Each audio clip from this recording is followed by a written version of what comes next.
Hi welcome to our channel. Present మనతో పాటు దాము బాలాజీ గారు సీనియర్ జర్నలిస్ట్ వారితో ఒకసారి మాట్లాడతాం. నమస్కారం సార్.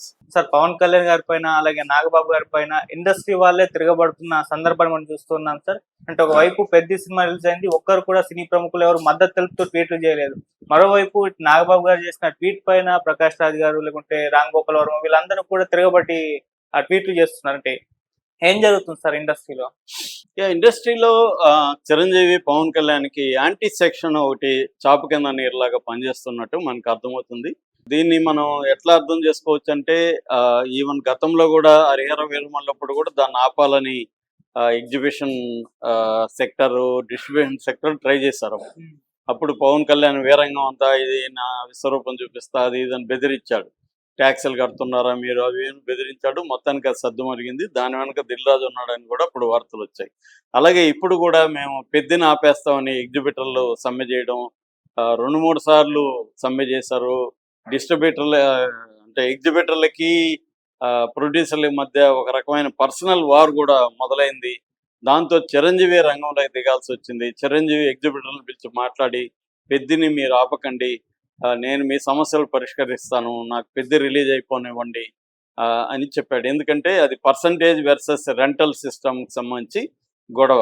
ఎందుకంటే వాళ్ళు రెంటల్ సిస్టమ్ వద్దు పర్సంటేజ్ ఇవ్వమని ఎగ్జిబిటర్లు అడుగుతున్నారు. దాంతో పెద్దతోనే మనం ఇది చేయాలి, పెద్దని ఆపేస్తే ఇది అవుతుంది అన్నారు. అప్పుడు కూడా దీని వెనక దిల్ రాజు ఉన్నాడనే వార్తలు వచ్చాయి. మళ్ళీ దిల్ రాజు కూడా వచ్చి క్లారిఫై చేశాడు, ఖచ్చితంగా పెద్ద రిలీజ్ అవుతుంది, 100% అవుతుందని దిల్ రాజు కూడా చెప్పాడు.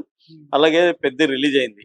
కానీ ఇండైరెక్ట్గా ఈ పెద్దకి నష్టం కలిగించే విధంగా జరుగుతుంది. ఇండస్ట్రీలోని ఒక వర్గం చేస్తున్నారు ప్లాన్గా. అందుకనే చిరంజీవి వాళ్ళు కానీ లేకపోతే ఈ సినిమా ప్రొడ్యూసర్లు కానీ ముందుగానే సైబర్ క్రైమ్ పోలీస్ స్టేషన్కి వెళ్ళి సైబర్ సెల్లో కంప్లైంట్ కూడా ఇచ్చారు. దీని మీద ఎవరైనా నెగిటివ్ క్యాంపెయిన్ చేస్తుంటే వాళ్ళ మీద చర్యలు తీసుకోవాలని చెప్పారు. ఆల్రెడీ కేపీహెచ్బిలో ఒకరిని, గుంటూరులో ఒకరిని సైబర్ సెల్ వాళ్ళు అదుపులోకి కూడా తీసుకున్నారు. అంటే ఒక ప్లాన్డ్గా దీని మీద పెద్ద మీద నెగిటివ్ క్యాంపెయిన్ కూడా మొదలైంది. దాన్ని అందరినీ కూడా అరెస్ట్ చేసే పరిస్థితి లేదు కదా. ఎందుకంటే ఎవరికి వాళ్ళు ప్రేక్షకుల్లాగా వెళ్ళిపోయి మాట్లాడడం, ఫ్యాన్స్ లాగా మాట్లాడడం కొంతమంది ఇలాగా మొదలైపోయింది. దాని ఎఫెక్ట్ పెద్ద మీద కూడా పడింది. That is one thing. Second thing, ఇదే టైంలో పవన్ కళ్యాణ్ మీద అటాక్స్ మొదలైనవి. పవన్ కళ్యాణ్ అయినా కనీసం పెద్ద రిలీజ్ అవుతుంది ఈ టైంలో మనం తెలంగాణలో గొడవ పెట్టుకోకూడదని అతను కూడా ఆలోచించలేదు. అతను వచ్చి కరెక్ట్గా తెలంగాణ ఆవిర్భావోత్సవం రోజే అతను ఎందుకు పెట్టాడు అనేది ఎవరు చెప్పలేకపోతున్నారు. ఎందుకంటే ఆయనదేమి ఇక్కడ లేదు, జనసేన ఇక్కడ ఏమీ లేదు, ఇప్పటికిప్పుడు పెట్టాల్సిన అవసరం ఆయనకి ఏమీ లేదు, సైలెంట్గా ఉండొచ్చు, లేదు అమరావతిలో పెట్టుకోవచ్చు. ఆయన కావాలని ఇక్కడ పెట్టాడు, ఆయనకు తెలుసు ఇక్కడ పెడితే గొడవ అవుతుందని, గొడవ అయితే అవని ఆయన పెట్టాడు. దీని ఎఫెక్ట్ పెద్ద మీద పడుతుందని కూడా తెలియదా పవన్ కళ్యాణ్కి, ఆయన చేశాడు. దాంతో ఇక్కడ ఏమైందంటే పవన్ కళ్యాణ్ అటాక్ చేశారు, ఆ క్రమంలో పెద్ద మీద కూడా అటాక్ మొదలైనవి. దాంతో ఇప్పుడు పవన్ కళ్యాణ్ చెరువు ఒకటి ఆక్యుపై చేసుకున్నాడని పవన్ కళ్యాణ్ని పెద్ద ఎత్తున ఇచ్చేశారు. ఇప్పుడు ఇందాక నేను వేరే వాళ్ళు మాట్లాడుతుంటున్నాను, చిరంజీవి ఇంటి దగ్గర కూడా 1000 గజాలు ఆక్యుపై చేసుకున్నాడని ఎవరో రాబోతుంది, ఉద్యమం అయిపోతుంది దీని మీద కూడా అంటున్నారు. అంటే ఒక ప్లాన్డ్గా పెద్ద చిరంజీవి మెగా ఫ్యామిలీ మీద ఒక ప్లాన్డ్ కానీ సిస్టమేటిక్ కానీ అటాక్స్ మొదలైనట్టుగా మనకు అర్థమవుతుంది. ఈ క్రమంలో నాగబాబు గమ్మను అనుకుండా ఆయన గెలికాడు. మళ్ళీ నాగబాబు గెలికితే అది కూడా ఏంటంటే ఇప్పటికిప్పుడు నాగబాబు చెప్పాల్సిన అవసరం కూడా ఏం లేదు. ఆయన సందర్భం లేకుండా ఒక్కోసారి కెలుగుతూ ఉంటాడు నాగబాబు. ఆయన వల్ల జనసేనకే నష్టం జరుగుతూ ఉంటుంది. సో దాన్ని పవన్ కళ్యాణ్ డీల్ చేసుకోగలుగుతున్నాడు. ఎందుకంటే రాజ్యసభలో ఆయన లింగమనేని రమేష్కి రాజ్యసభ ఇవ్వడం అనేది జనసేనలోనే కొంతమందికి ఇబ్బంది. దాన్ని పవన్ కళ్యాణ్ డీల్ చేసుకోగలడు. ఈయన మళ్ళీ ఎక్స్ట్రీమ్కి వెళ్ళిపోయి నాయకుడు ఏం చెప్తుంది ఏనండి, నోరు మూసుకొని వినండి, ఇవన్నీ చెప్పాడు. ఇవి జరిగేది అదే కానీ రీజనల్ పార్టీలో నోరు మూసుకొని వినమని అందరూ అంటారు కానీ బయటికి చెప్పరు. అవి ఓపెన్గా డెమోక్రసీ ఉంది మా పార్టీలో, మేము అందరి అభిప్రాయాలు తీసుకుంటాం, ఇలాగే మాట్లాడతారు కదా. ఈయన అవేమి లేకుండా డైరెక్ట్గా అనేసరికి ఈయన మీద ప్రకాష్ రాజ్ అడిగాడు, ఇది డెమోక్రసీనా లేకపోతే ఇదేమన్నా రాజుల కాలం అన్నట్టు. దానికి ఆర్జీవి డైరెక్ట్గా పవన్ కళ్యాణ్ కానీ నాగబాబుని కానీ అనలేదు. ప్రకాష్ రాజ్ అనిన దాన్ని ఇంకొంత ఆయన ఎక్స్పాండ్ చేస్తూ ఇంకొక ట్వీట్ చేశాడు, అంటే మీరు చెప్తుండేది ఇది రాజరికం కాదు, ప్రజలు ఎన్నుకున్న అతను కాబట్టి బాధ్యత వహించాలనే కదా అన్నట్టుగా ఈయన ఇంకో ట్వీట్ చేశాడు. అంటే చిన్న ఆయన ఒక గుచ్చుతా ఉంటాడు కదా. మామూలుగా అయితే ఒకప్పుడు చాలా తీవ్రంగా విరుచుకుపడేవాడు. బట్ ఆయన మీద కేసు పెట్టడం, లోకేష్ ఆయన గట్టిగానే భయపెట్టగలిగాడు రాజీవిని. చివరికి లోకేష్ తో ఆయన కాంప్రమైజ్ కూడా అయ్యాడని చెబుతారు. సో దాంతో అప్పటి నుంచి కూడా ఆయన లోకేష్ మీద కానీ, చంద్రబాబు మీద కానీ, పవన్ కళ్యాణ్ మీద కానీ ట్వీట్లు కానీ మిగతా ఆపేశాడు కంప్లీట్ గా ఆర్జీవి. సో సైలెంట్ గా ఉంటున్నాడు. కానీ ఇప్పుడు దీంట్లో మళ్ళీ ఎంటర్ అయ్యేది కూడా బ్యాలెన్స్ గా జాగ్రత్తగా అయ్యాడు. మామూలుగా ఆర్జీవి అలా అవ్వడు, అంత జాగ్రత్తగా ఉండడు. ఆయన డైరెక్ట్ గా వ్యంగ్యంలోకి వెళ్ళిపోయి సెటైర్ ఇస్తాడు. కానీ ఆయన బ్యాలెన్స్ గా చాలా జాగ్రత్తగా ఆచితూచి ట్వీట్ చేశాడు. అయినా కూడా ఇదైంది. ఇప్పుడు ఏముందంటే రాహుల్ రామకృష్ణ అతను పవన్ కళ్యాణ్ అభిమాని అంటూనే పవన్ కళ్యాణ్ ఇప్పటికిప్పుడు ఏమీ రాహుల్ రామకృష్ణ స్పందించాల్సిన అవసరం లేదు.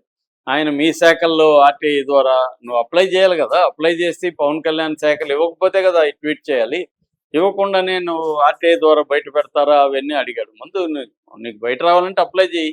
సో అతను కూడా ప్లాన్ గానే చేసినట్టుగానే అనిపిస్తుంది. సో ఇట్లా క్లియర్గా ఏంటంటే పెద్ద సినిమా చుట్టూ మళ్ళీ ఏంది లేటెస్ట్ గా గిరిజన సంఘాలు బయటకు వచ్చాయి. 5 రోజులు అయింది రిలీజ్. ఇప్పుడు గిరిజన సంఘాలు వచ్చి గిరిజనులను అవమానించారు. నిజానికి దాంట్లో గిరిజనులు అవమానించలేదు, గిరిజనుల జీవితాన్ని అద్భుతంగా చూపించారు. ఎంతగా ఇబ్బందులు పడుతున్నారు వాళ్ళకి ఒక ఐడెంటిటీ లేదు, వాళ్ళకి ఒక రైల్వే స్టేషన్ లేదు, దాంట్లో ఎన్ని బాధలు పడుతున్నారు అని ఆ గిరిజనుల నుంచి హీరో. మామూలుగా సినిమాల్లో ఎలా ఉంటది, బయటోడు వెళ్ళి గిరిజనులను ఉద్ధరిస్తూ ఉంటారు మామూలు మన సినిమాల్లో. కానీ దీంట్లో అట్లా కాదు. ఆ గిరిజనుల నుంచే వచ్చిన పెద్ద అనే క్యారెక్టర్ని తీసుకొని తమలో నుంచే బయటకు వచ్చి తమలో నుంచే వచ్చిన అతను నేషనల్ లెవెల్లో ఆడి చేయడం అనేది ఒక డిఫరెంట్ ఆస్పెక్ట్. ఇది మామూలుగా జనరల్గా చూపించరు. ఇలాగా తమిళ సినిమాలు, మలయాళం సినిమాల్లో చేస్తారు తప్ప తెలుగులో వేరే వాడు ఇల్లు వాళ్ళని కాపాడుతుంటాడు. బయట వాడు ఇల్లు కదా వేరే వాళ్ళని కాపాడుతూ ఉద్ధరిస్తూ ఉంటారు.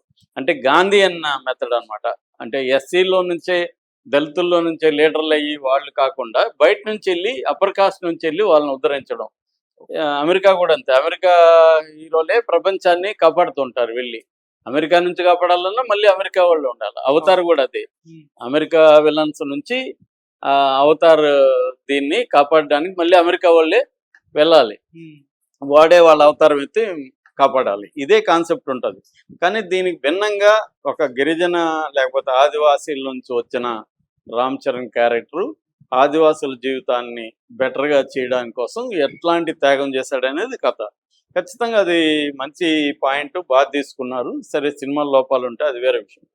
సో కానీ దీన్ని ఒక ప్లాన్డ్ ప్రకారం సినిమా ఇండస్ట్రీలో ఉంటే కొంతమంది అటాక్ చేయడం మనకి కనబడుతుంది అనమాట. సో ఇది దీన్ని అంటే నేను అనుకోవడం ఇది పెద్ద డ్యామేజ్ చేస్తుందని కాదు, కొంతవరకు డ్యామేజ్ అయితే అవుతుంది. అది కలెక్షన్ల మీద ఆల్రెడీ ప్రభావం పడింది. కొంతవరకు అయితే ఇబ్బందికరంగానే ఉంటుంది.